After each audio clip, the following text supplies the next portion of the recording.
Hey guys, what's up, LabCoatAgents? Vanessa Noble here, and it is another series with Real Estate Rockstars. And this is actually my favorite and most fun series because I actually get to share with you some of the people in the industry that inspire me, that encourage me, that just by being who they are. And I think that that is like the best way to change your circle is by putting yourself with people that just by being badasses in their own right, like they make you want to be better, a better version of yourself. And Kathrin Rein is definitely one of those people. I'm so grateful. She is an agent in Miami, and I'm so glad that she was gracious enough to make time to come on here and to talk a little bit about her story, and really for you to listen to some of the thought process and the path that she took so that you can apply that into your business. So Kathrin, thank you for being here. Thank you so much for having me. I'm always excited to see you and spend some time with you. Yes, yes. And, you and I have been moderators on Lab Coats for a little bit, and so grateful for Tristan and Nick who, brought this community together to connect us. And what a unique opportunity to be able to be from Alaska to Miami and to be able to have that It would synergy. be a long flight, right? Oh my gosh, it takes like 13 hours to get there. Whenever I tell people who are foreign, they're like, that's how long it takes to like get to Israel. I'm like, I know. But I've watched you grow, especially over the last like 3 years. And the thing that inspires me the most about you is like you're just like laser focused doing your thing, and also sticking within the model, right? The a proven model of real estate business principles that you've applied, but you've definitely done it your own way. And That's a very good way to say it. you're like, nope, this is my way, and you've just crushed it. So Yeah. just so that people understand your story, because I don't think that people can appreciate where you are unless they know where you've come from. And it's really, really inspiring. And so tell us a little bit about, when you got to this country, what your goals and dreams were, and how you found real estate. Oh, sure. So I came to this country in 2005. I was on au Wait, pair. 2005? That's like Yeah. not that long ago. No, well, 16 years this year, but it seems like 2 years ago for me because I still remember when I stepped on that airplane and I was an au pair. I was a nanny for a little girl. And I found an ad in a newspaper that gave me an opportunity to come to the United States as a nanny. And my Someone stepdad said to me, take the opportunity. You never know what comes out of it. from So where I did you did. come from? From Germany. Oh, got it. Okay, Yes, okay. yes. And I was in Germany. I was in acting school and I went to university at the same time. So it was for me always a big dream to come back to the United States because I went to the US after high school graduation with my sister. And I always knew I wanted to come live here, but I didn't have the means. I got a scholarship for USC and UCLA to play tennis, but I had to turn it down 3 years prior because my parents couldn't afford to pay the difference. I think the scholarship was for 80 or 85%, and my parents had to pay the difference and they couldn't afford it. So for me to come back to the US as an au pair was a big dream. And then I just, like kind of try to be an actress after I was an au pair. And I did stand-up comedy. Did a lot of commercials. I did well, but I Stand-up realized, comedy? huh? Stand-up comedy? You did stand-up Yeah. Yes, yes. I was That's in so the hard for a comedy girl to do. store. Yeah, I was at the LA Improv. I was actually really good, but then I got pregnant with my son really young. And I realized that in acting, I can't really make the money that I want to make unless I become a star. And I didn't really have time to wait because I was pregnant with my son. So we then moved to New York and then we moved to Miami for my husband's job because my husband was also in the entertainment business. And then I had a friend that was a real estate agent and it helped us find a rental. And he said to me, Kathrin, you would be really good in real estate. I want you to get your license. And I'm like, really? And I thought it was going to be the most boring thing. And once I had my license and had the first client, I absolutely loved it. So I came here to this country with $700 in my pocket, $750 in my pocket. I had really nothing. And I really started from the ground up. I didn't know anyone. I didn't have any family members here. I was here by myself until like 5, 6 years into it. I met my husband in Germany and I imported him too. So Yes. Yeah, that's the best way. You have to import men these days. yeah, you have to. Yeah. Wow, that is incredible. And when you had your first client, what about it did you like fall in love with? I gotta be honest, I fell in love with the money. Okay. I didn't grow up around money. I worked since I'm 11, but I've never made this kind of money. And the first client bought apartments for like $1.6 million, and it was a 5 or 6% commission. I don't remember. It was a lot of money that I made. I had to split it with someone that helped me, this friend of mine that Mhm. helped me get my license, because I had no clue what I was doing, but I still made like $40,000, $50,000 on the first on my What first clients. what was Yeah, the it was price pretty point of awesome. that house that you made 40? What? Yeah, it was like $1.6 million, and it was 3 apartments he bought for his kids, and it was like a high commission, like 5, 6%. I don't remember it exactly, but it was a lot of money. Oh my Yeah, God. yeah. And so that's so funny.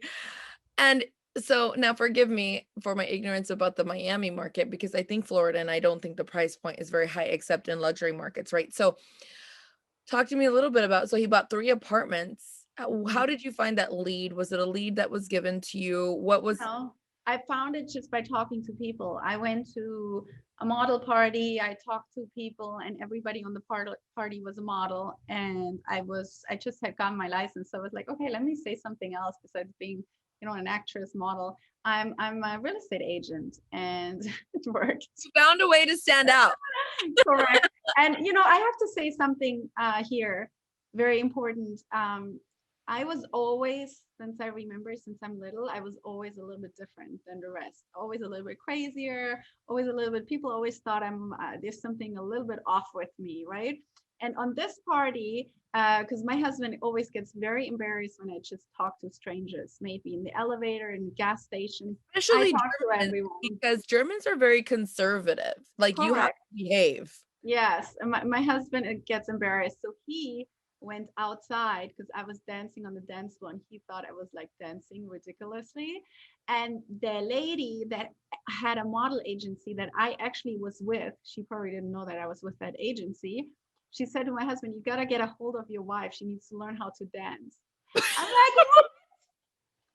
But because I danced there, I met this person that bought the apartments. So, Hey, whatever works. it worked.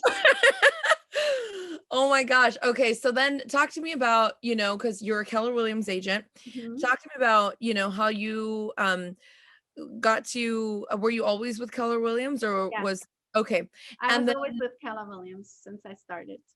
and that was in what year? 2011, I took the test. 2012, I started. Okay. And then since then, like what do you feel like has been the biggest thing that you've learned that you really decided to scale or that you what was like the biggest learning lesson that you've applied to your business to get to what you're doing right now? Oh, there's so many. I would say, I think I have an ability to always grow and learn, and I never want to stand still. So for me, complacency is like the worst. And I feel in my company, we've been given such an opportunity to always get mentored by people that are just better. There's so many people that are better than me that I don't envy, but I use them as an inspiration. So Mhm. I have always been like that since I started. I saw people that sold more than me and people that were bigger than me. And instead of like talking bad about them or envying them, I walked up to them and asked them what they were doing, and because I got inspired by them. And this is such an important thing when you are somebody that aspires to be big and you envy others, you're doing it wrong. So, Right. and I think that I have always been a person that got excited by growth, by being better. I mean, I never dreamed to be where I am right now and what I do right now, but I feel like I haven't arrived, you I know? So love that. And I've always had a similar sentiment towards people that are doing big things. I never feel any negative way towards them. I always feel excited and inspired by them and mhm. curious about them. And I think that staying in curiosity is so valuable. Um, and if I ever wanted to get into their circle or know who they are, or I would just find a way that I could add value to them, right? Like how could I add value to them so that which they want me to be around them. Exactly. I mean, I tell you one thing, like I absolutely love Barbara Corcoran. I absolutely love her. I adore her so much. So I would like for her, I would like be an intern. I wouldn't even care if I made any money. I just want to be her intern to be around her and carry her bag because she inspires me so much. And I just want to soak up some of that, That energy, that inspiration. I mean, have you looked at her Instagram? I mean, the lady is like 70 now, right? Or she's incredible. 71, 70, whatever. She's She does like all those videos on Instagram. I'm like, lady, how do you have all this energy? It's just amazing. I absolutely just love her. I just what wanna happens? They don't have kids anymore. That's how they with have her. energy, Oh, Catherine. probably that's what it is. Well, They I don't just want to hang out with her. I just I, I just want to carry her bag.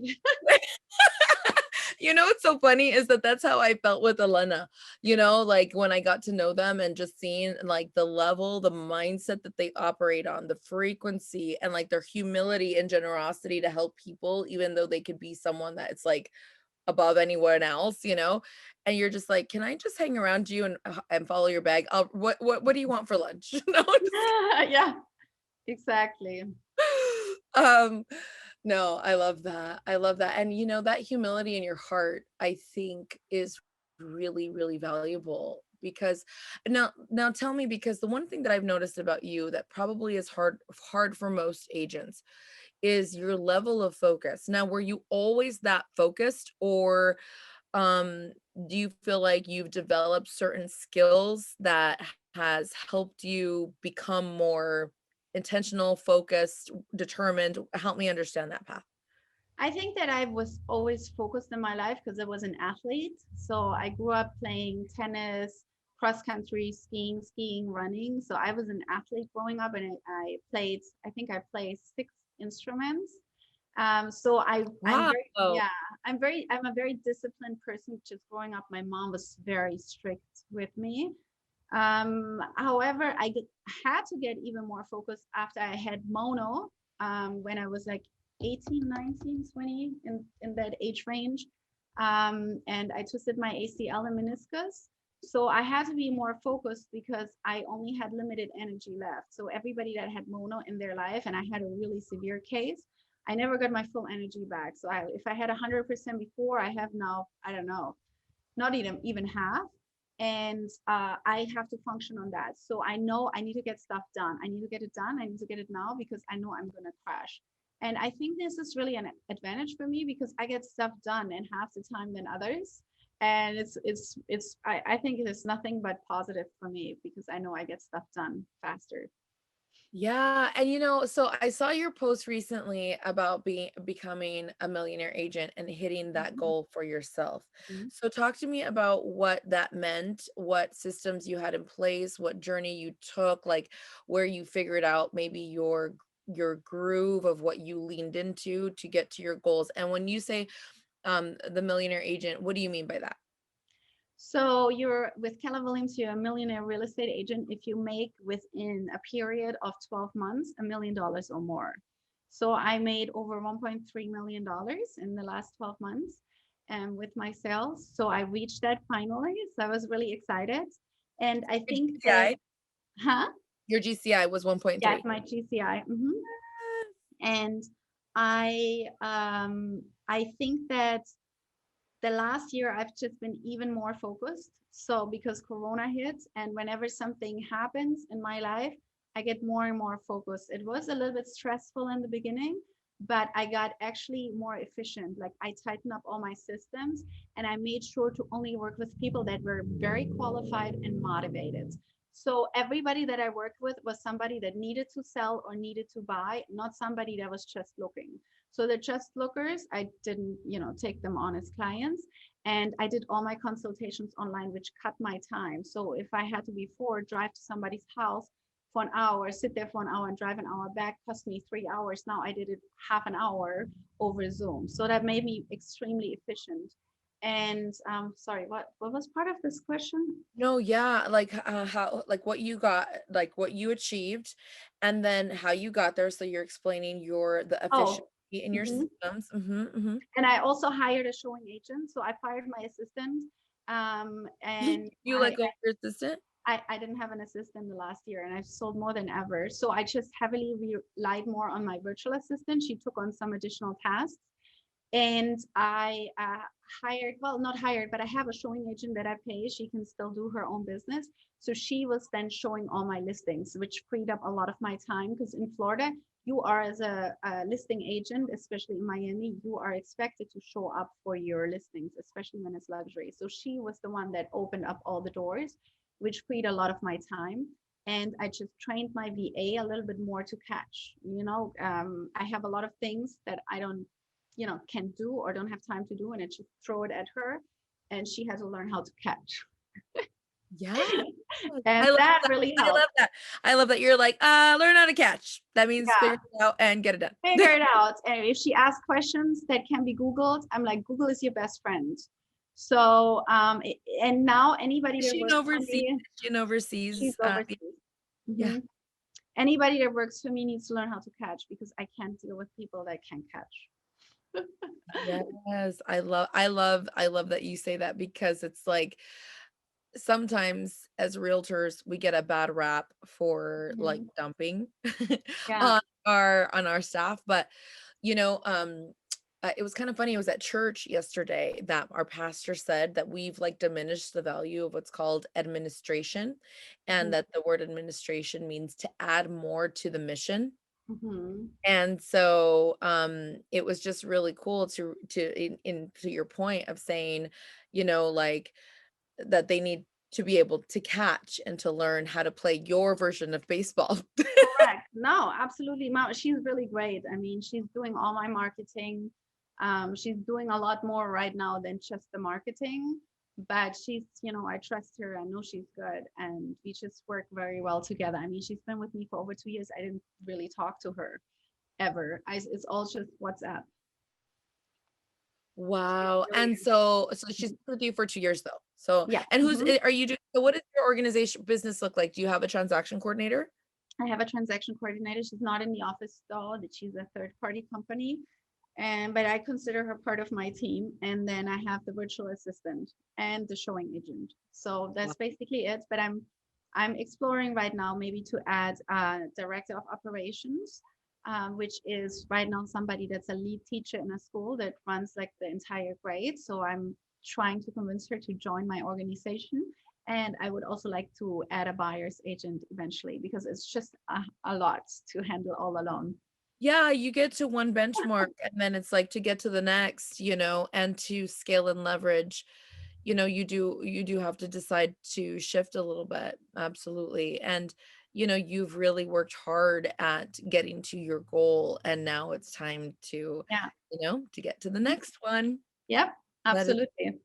That is so powerful. So, what is your favorite thing about Miami? Because I mean, when I think Miami, and it's so funny the other day because I was frantically looking for someone in Miami, but really because of COVID, when you started to do and change what you were doing in Miami, when you shifted to virtual, and that's when you really changed the way that you brought Miami to social media. Mhm. Talk about agents, what your thought process was in that for marketing.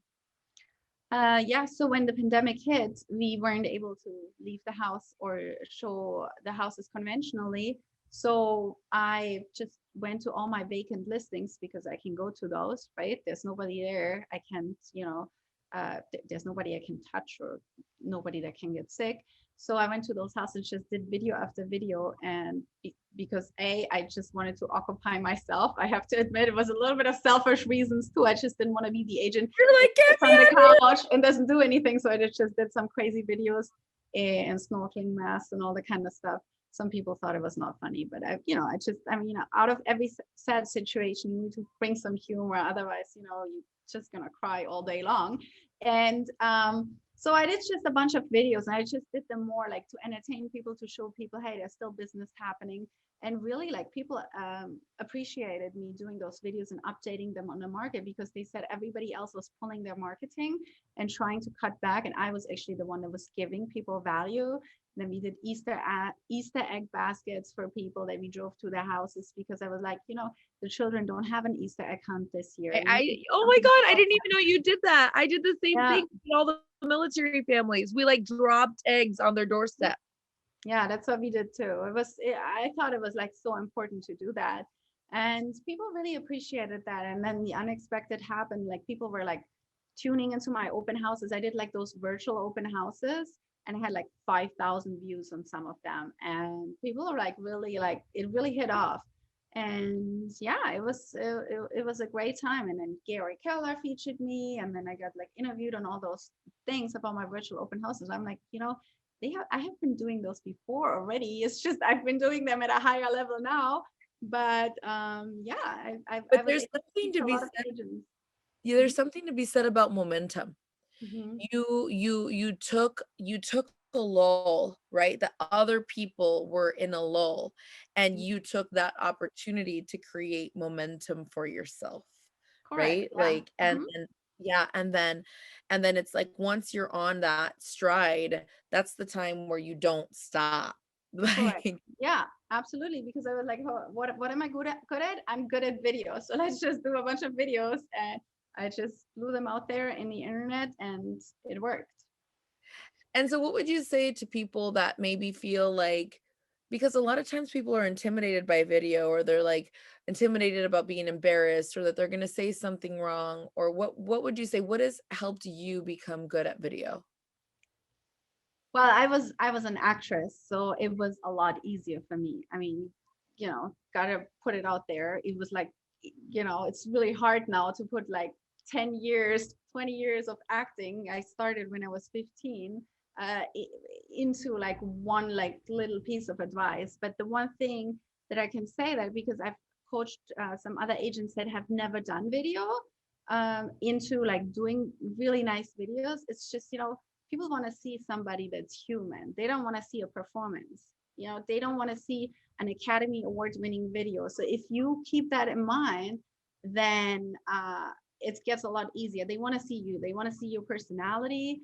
They don't want to see like somebody that has rehearsed that whole thing.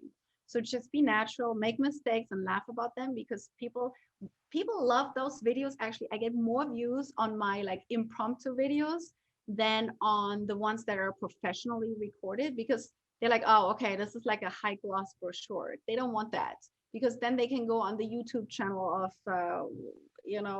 the travel channel.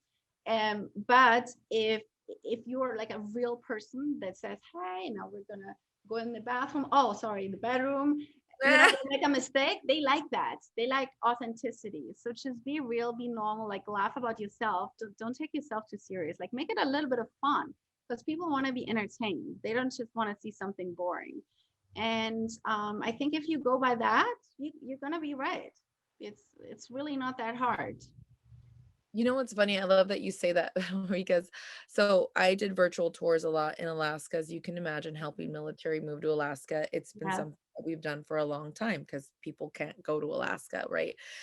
Just easily.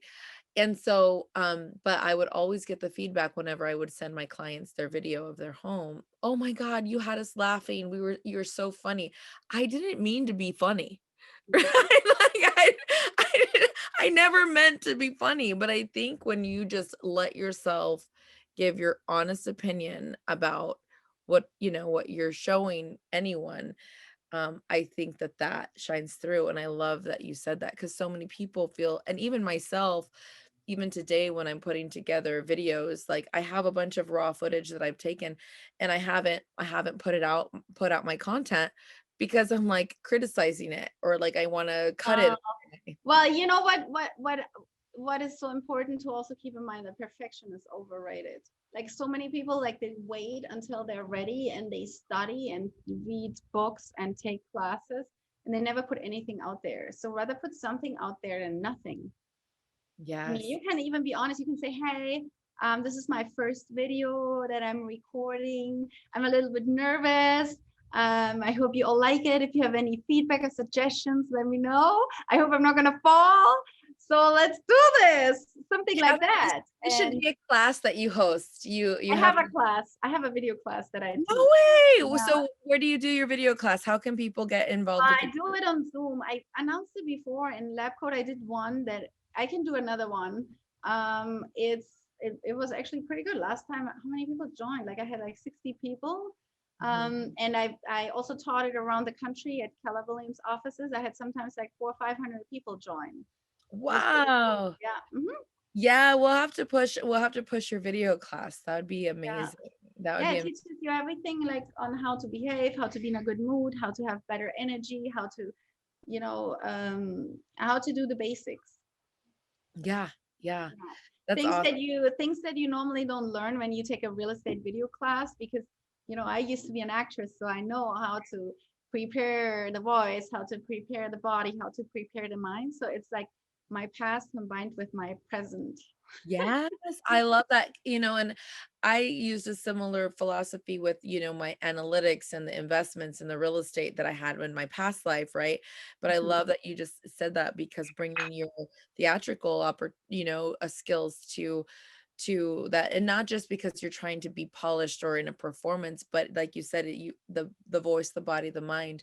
Because I'll say the biggest thing that bores me out of any videos that I ever watch in real estate is the lack of inflection in someone's voice when they're talking through a house. Like, I'm like, can you just, I don't Mm. know. If you sound monotone when you talk, then please Oh hire no, no, people don't want to watch that. By the way, I promise this is not Snapple sponsored. Oh my gosh, Catherine. So tell me a little bit about from what since you did real estate from 2012 to present, what did that journey look like for you? Did you always come out of the gate successful? Did you have any struggles? Like what was your journey like? I was not always successful. So let's just, Yeah, so admit what that. did your So struggle look like? Because that's super inspirational. If you felt like you didn't have like this natural talent in the beginning, but your work ethic drove you, like what did that look like for you? I think in the beginning, I just worked always harder than anyone else. And I feel many times when you don't have experience, you can trump that with knowledge. So I would sit until like 2, 3 a.m. and just study neighborhoods, especially when I had showings the next day. I wanted my buyer to feel like I'm the total neighborhood expert. I would never show properties in an area that I have never shown in without knowing where the Starbucks is, where the schools are, where the restaurants are. I always knew everything. So that the first 2 years, I probably cried once a week at least, because I always had a friend or a client cheat on me, and it was just so heartbreaking. I just took everything so personal. I got so upset about things. Like Um, they would go use another realtor. yeah, or they would find something for sale by owner. I wish somebody had taught me what I know now, because now I don't work with anyone unless I have a written agreement, and I'm really like very strict about it, because I filter out the motivated people by asking for an agreement. If they don't agree to sign it, then I don't work with them. And that has really helped me in the last 2 years, especially. But before that, there was like many ups and downs. I think one of the biggest downs for me was last year when I had to switch brokerages. I mean, I switched within the same company, but I left my old office, which was very uh, uninspiring for me, and they were not very supportive of me. So I had to go to a new office, and I was really at a dark point last year. It was exactly 1 year ago. I almost wanted to quit, or I wanted to leave. I didn't know what I was going to do, because it was just at such a low point. So And who you're around matters, and it's yeah, very discouraging if you don't have support. This industry's hard. yeah, it was like I almost had to um hide my achievements just to not insult anyone, because people were like intimidated by my performance, and it was really hard for me because I didn't understand. Again, I come from a point where I get inspired by people that do better than me. Why would I intimidate someone with my production? But I moved on, and thankfully I stayed within the company, and I went to a new office, and they're just really amazing, and it's also a different leader now.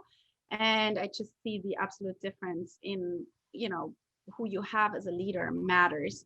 And I'm really happy where I'm at right now, which also shows in my production, because it really went up, and I can focus on that again. And I feel, my God, I was like, so I took all this stuff so personal, which I should have not. I should have just switched the office and said whatever. But you learn, you live and you learn.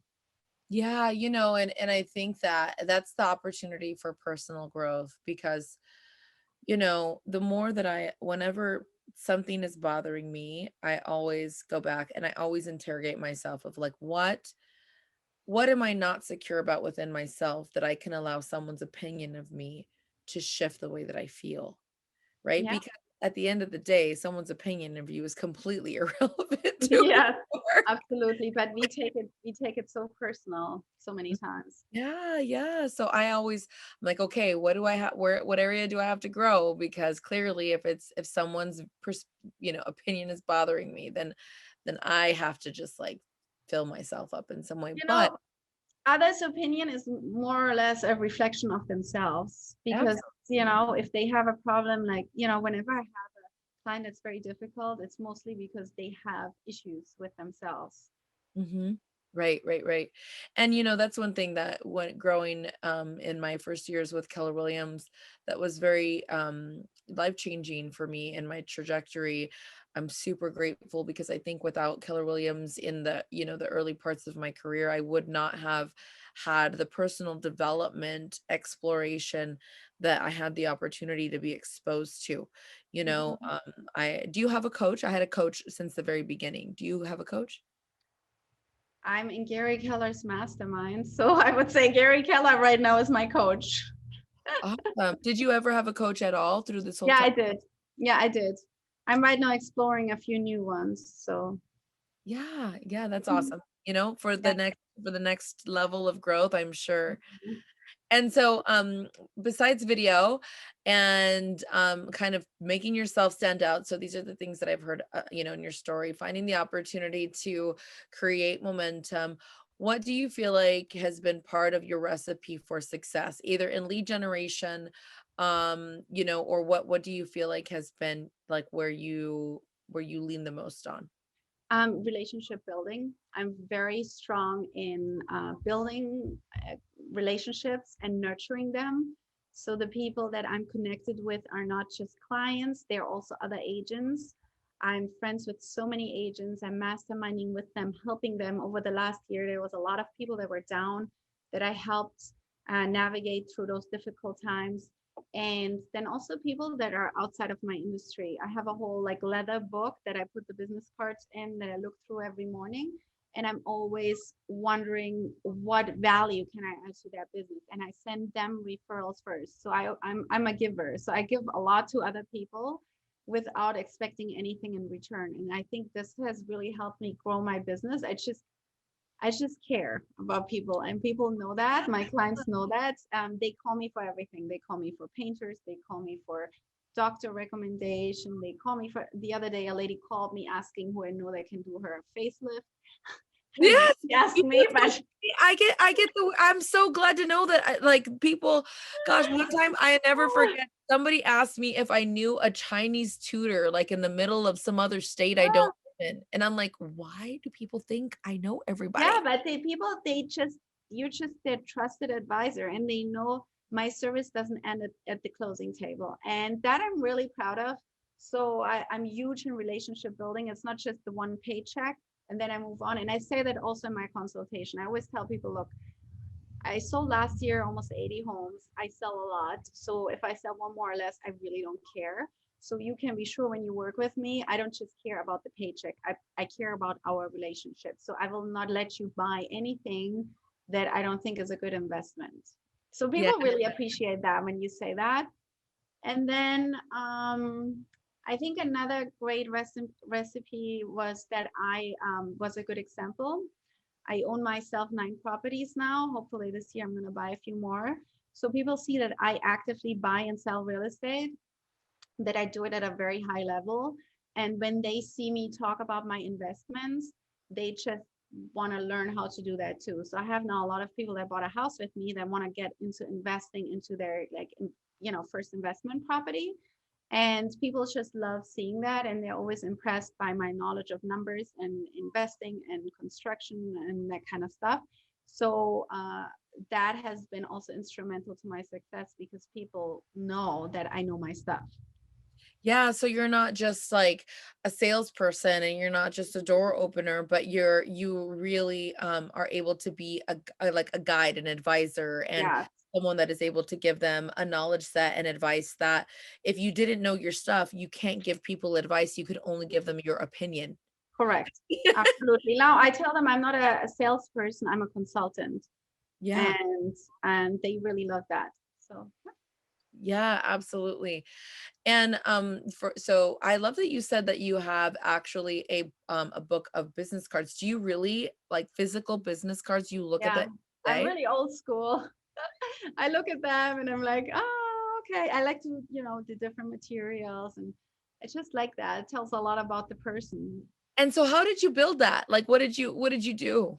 I just talk to people. Like I sometimes meet people at the gas station. I have a very um, obvious car. Oh, what is your car? What is your car? I have a teal Porsche Macan with teal rims. So it's very tacky, as I say it, but it's very bold. Let's call it bold, okay? And my license plate is also very bold. What does So it say? I don't know. Are you supposed to say that? Can people look me up then? I'll tell you. I'll tell you at a. Okay, It okay, has okay. something to do with souls. Souls Okay. and Okay, got it, got it, got it. so at gas stations, people always ask me about my car because they just smile and look around. And then I say, oh, yeah, I'm in real estate. And they're like, oh, I figured. And then I give them my card and I say, what do you do? And then some of them are painters, some of them are wealth consultants or wealth advisors, financial advisors. And I always, collect it. And then I meet them for coffee, I meet them for lunch. You never know what comes out of it. How much how much time do you make for that part of your relationship building? I meet at least 2 people a week, I would say. 2 people that have absolutely nothing to do with real estate, because I don't want to meet real estate agents all day long, you know? So I want to meet different people also, like, Open your I want to learn a spirit. different industry. And sometimes I find out those people own like several buildings and I didn't even know about that. Right, right, right. I love that. I love that. I love your and so what systems do you use in your business that you have found have really changed your business, like helped with your effect? So Trello, I absolutely love because you can, organize things. Done. I mean, I just started using Chime, so I don't really know yet how it's impacting my business. I use MailChimp for my newsletters. I really love that. And then I use Dub for my videos. It's DUBB for my videos. And for that, I actually have a coupon if anybody's interested. Yeah, what is Uh, it? Huh? Well, I have to mail it. I can put it in the comments if somebody. Oh, okay. Yeah. Yeah. And that is like what's the other one? Bomb Bomb, but different. And Okay. there I have my pre-recorded messages. When somebody goes under contract, I do like the next steps in video and I send it to them. I send it to them normally twice because they never watch it the first time. I'm Yes. like, you really need to watch this, okay? And then they ask me questions and I know they haven't watched it. I send it to them again. And WhatsApp, I mean, I really don't do, there is no like secret something. Yeah, yeah, no, and I love that because every agent has like their stack of systems. Before Chime, what CRM did you use?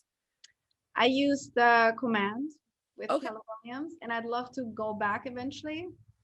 Yeah. Yeah, because it's really nice. The idea of command is nice to be integrated, you Yeah. know. Okay, and yeah, thanks, Sandra. She put the systems you use are Trello, Mailchimp, BombBomb, Chime, and WhatsApp. And Dub. Dub is the video one that she talked about, and she'll post the link below for the coupon code. And every agent has a different, because we all have like little quirks about our own personality and the way we like to integrate Yes. technology. So I love getting kind of a checklist of that. I know that's awesome. I use Trello too. And I've gone away. I've tried to like use other things and I'm like, nope, back to Trello. Yeah, Trello is because it's simple. Like for me, any system that is too complicated is just throwing me off. I'm like, okay, there's this option, this option. I'm like, just give me 3 options. That's the same with my virtual I assistant. tell everybody that. She gives me quotes for things like for keys. Right now we ordered like big acrylic keys to give it closing, and she gave me like 10 quotes. I'm like, no, you get 10 quotes. I don't care how many you get. You give me the top 3. I don't want to go through 10 quotes. There's time for that. No, I always tell whenever I'm helping like with our onboarding systems or anything that has to deal with, realtors, Mhm. I'm like, listen, if it takes more than 3 steps, they will not do it. Yeah. So, if Yeah. and I always wish that a CRM would have a dashboard for a realtor that only has the first 3 numbers I need to call, and until I call those, don't give me the next 3. Don't tell me Yeah. who that my top people that Yeah. watched what, like, no, like, I don't wanna see anything else except for what I Yeah. have You to have do you right have now. so much to do.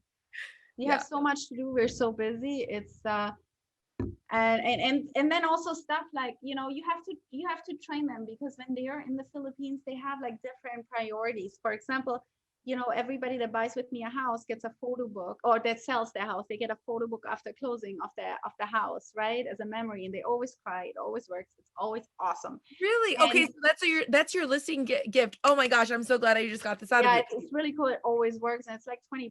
It's really not expensive. And where do you And buy it from?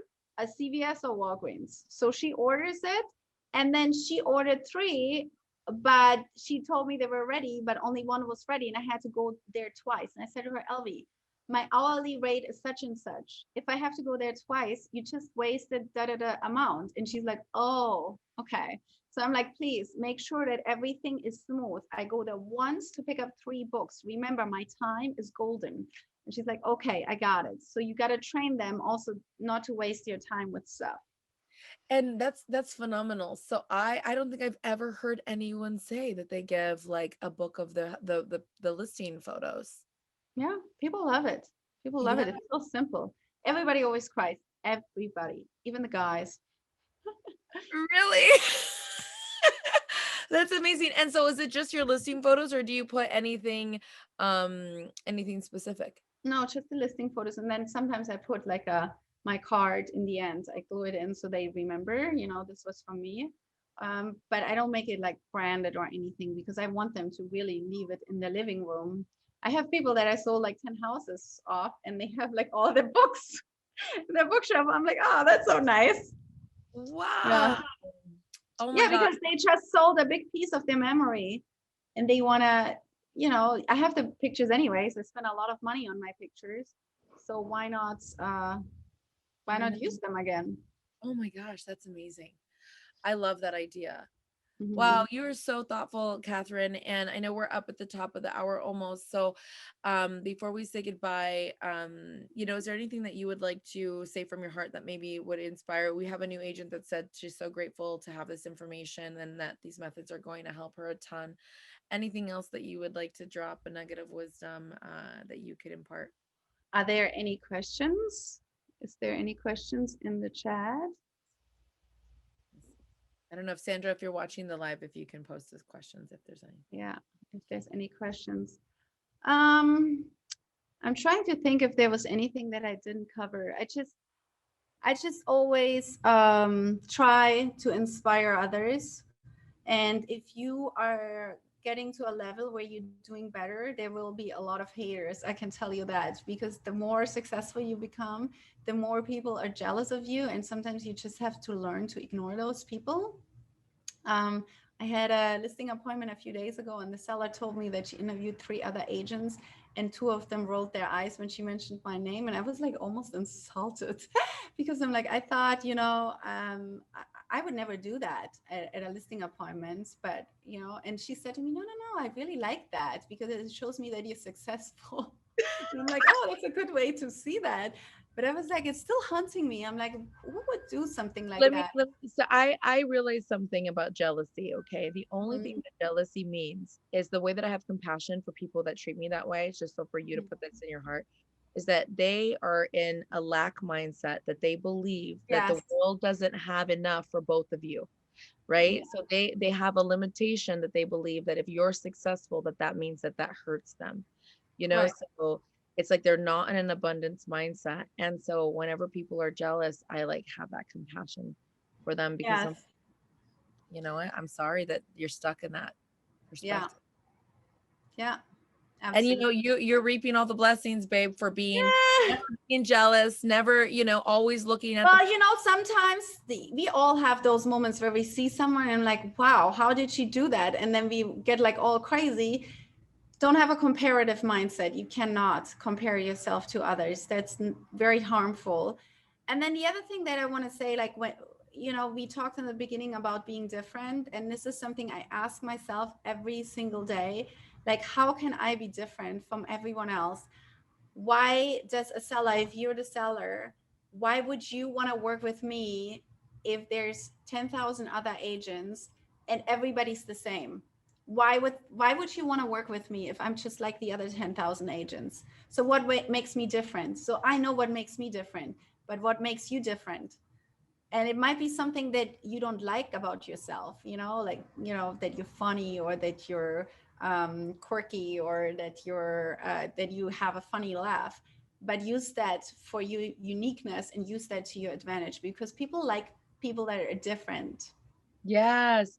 And really quick question before and I'm gonna read theirs, but I'm curious, do you have a very strict morning and bedtime routine, or are you kind of all over the place? Is there anything about your morning and bedtime routine that helps you, that keeps you organized, or any of that? And then I'm gonna read these two questions there. No, I mean, I try to be calm at night and I watch some TV, I read a little bit, but I don't have like this miracle morning routine. I can't do that.